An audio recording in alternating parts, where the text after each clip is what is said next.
disparaissent. Non pas parce qu'elles n'existent plus, non pas parce qu'elles dérangent, mais parce qu'elles ont été trop longtemps enfuies.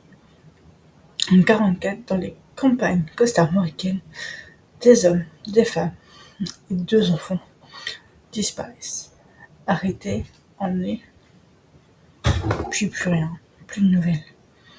À l'Ermitage Lorge, la guerre touche enfin à sa fin. Mais ici, la violence ne fait qu'augmenter.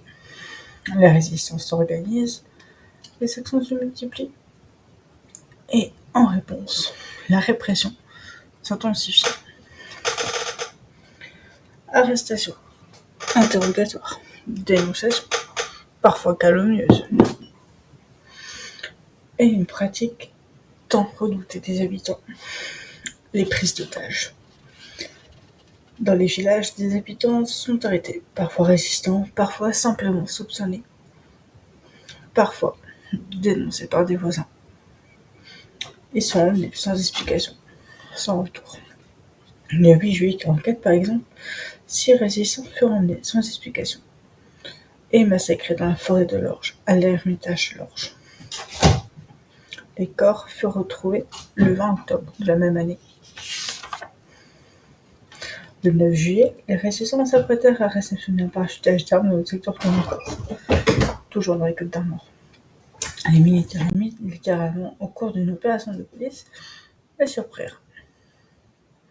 Le combat dura 90 minutes.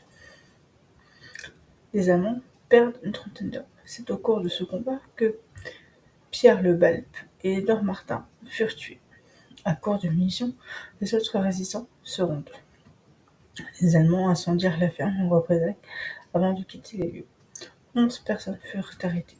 Les 2 autres fils, Pierre et Louis Gouliébaud, absents ce jour-là, échappèrent à l'arrestation. Les 2 autres parachutistes, SAS, restèrent à s'enfuir. À l'exception de Jean Gouliébaud, toutes les personnes furent emprisonnées et martyrisées dans l'école publique d'Uzel près de Loust.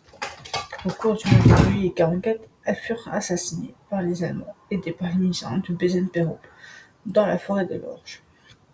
Jeanne Carlot, veuve Gouliébaud, fut tuée avec ses 2 filles, Bernadette et Jeanne, le 14 juillet 1944.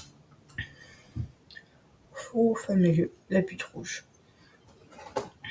Le 22 juillet, J.E. Gourel, Francis David, les frères Émile et Jean Urvois, ainsi que les frères Henri et Albert Bourges, furent arrêtés au cours d'une opération de police militaire allemande à Ploughenest.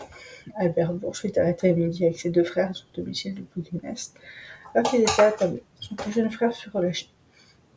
Après avoir été martyrisés, Albert et son frère jumeau Henri furent tués le 30 juillet par les Allemands aidés des miliciens du Bézène-Perrot. La liste des victimes s'étend à 55 personnes, dont voici les noms.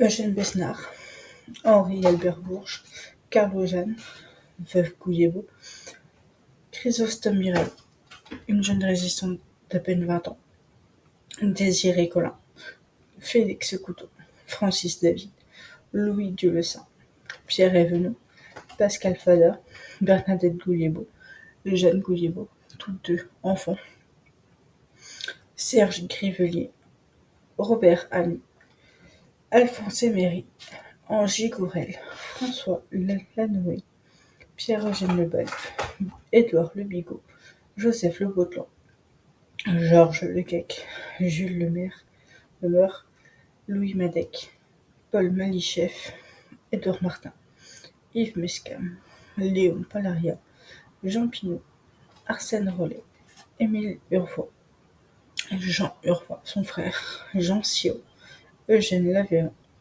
et Félix Feuillet-Deslandelles. Aujourd'hui, ça fait 82 ans que ça s'est passé. Il y a une stèle sur les lieux. Il y a 4 ans, les stèles ont été profanées. Et les profaneurs sont toujours dans la nature.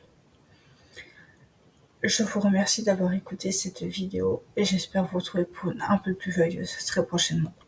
À bientôt.